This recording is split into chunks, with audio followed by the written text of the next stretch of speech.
яг тэгээд намын удирдах зөвлөл манай одоо энэ улс төрийн асуудлыг бол улс төрийн асуудлыг ярьдаг үндсэндээ намын үндсэн 3 бүтэц байна.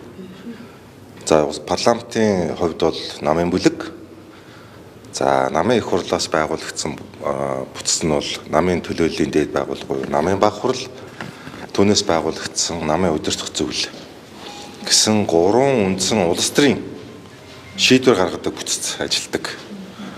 За намын даргын хувьд бол намын удирдах зөвлөл бол намын баг хурлыг ойрын үед хуралдуулъя гэдэг асуудлыг хөндөж ярьсан. За миний хувьд бол тооцтгож яг энэ хурал дээр юу ярих гэж байгаа юм бэ?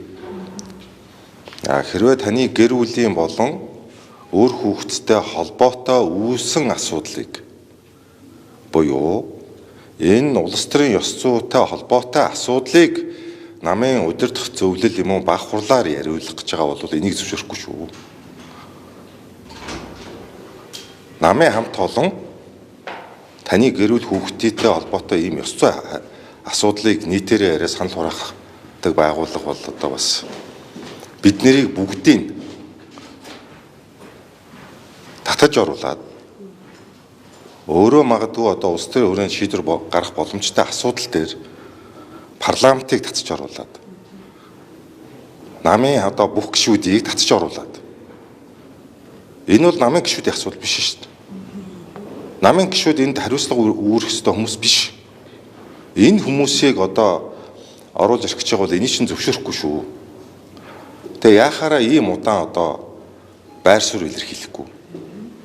Тэгээ энэ ордноор дүүрэн та хэд одоо энэ хулан тагчиж гэсэн байж исэн биз дээ. Намайг ч гэсэн гарахад бүлтэлцүүлээл энэ бүх гишүүд чинь бүлтэлцээл юу гэж хэлэхээ мэдэхгүй намын даргаагаа одоо яачаар нэг буруутсдаг юм болоо хамгаалахаар буруутсдаг юм болоо чи илгийн болж шít чинь.